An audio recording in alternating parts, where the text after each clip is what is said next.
বন্ধুরা, অঞ্জলি রূপ গার্ডেনে আপনাদের স্বাগত জানাই।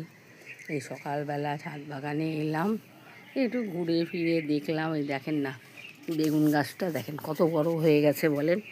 বেগুন গাছে পুরো একদম ফুল আসছে, কিন্তু ফুলগুলো পড়ে যাচ্ছে, জানেন তো। এই জন্য কী করলাম, এতদিন মাথাটা কাটিনি, কিন্তু এখন মাথা কেটে দিয়েছি। আর এই গাছটার তো মাথা কেটেছিলাম, দেখেন না পাতাটা কেমন সিকুড়ে যাচ্ছে একদম। হ্যাঁ, এটা তো আমি আগেই কেটে দিয়েছি। আর ঠিক আছে, দেখা যায় কি হয়। তবে বেগুন হচ্ছে কি না হবে এই দেখতেই হবে, আর কি বলি। আর এখানে মটরশুঁটি বীজ দিয়েছিলাম, দেখেন না, ওইগুলো তো দুটো দিয়েছিলাম, একটা নষ্ট হয়ে গেছে, একটা এখনও আছে, আর কয়েকটা পাশাপাশি দিয়েছি।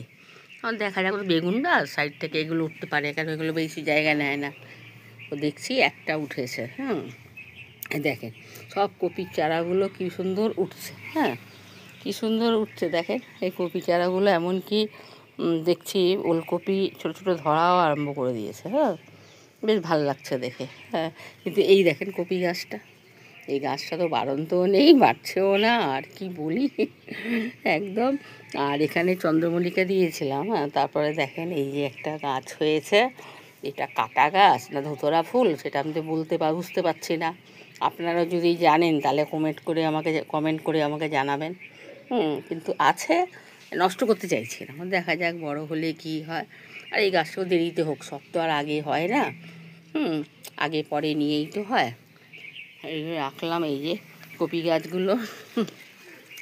এই কালকে মূলোগুলো ভেঙেছি, জানেন তো, ভেঙে কয়েকটা অনেকটা, মানে কী আর বলি, মূলো শাক মিশিয়ে ভাঙাভুঙি করে, মানে 500-500-র মতন শাক বেরিয়ে গেছে মূলো দিয়ে। হ্যাঁ, মানে খুবই ভালো লাগছে।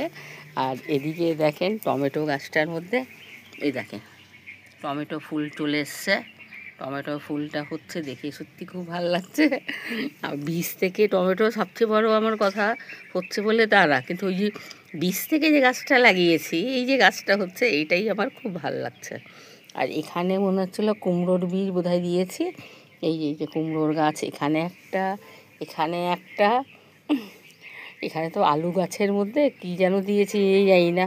আলু গাছের শেকড়গুলো শুধু দিয়েছি, জানেন তো। শেকড়গুলো দেওয়ার পর দেখেন, আর বলেন না, এখন আলু গাছের যেখানে শেকড় টেকড় দিচ্ছি, সেখানেই গাছ বেরিয়ে যাচ্ছে। আমি তো নিজেও জানি না কোথায় কোথায় দিয়ে রেখেছি। আর পেঁয়াজ পাতাগুলো দেখেন না, মুখগুলো হচ্ছে কিন্তু খুব একটা বাড়ছে না। কালকে এসে মুখগুলো সব কেটে দিয়ে আবার একটু লাগিয়েছি। আর দেখছি জলের পরিমাণটা কম দিতে হবে, জলটাও বেশি হয়ে যাচ্ছে। জল বেশি হলেও তো গাছপালা নষ্ট হয়ে যায়।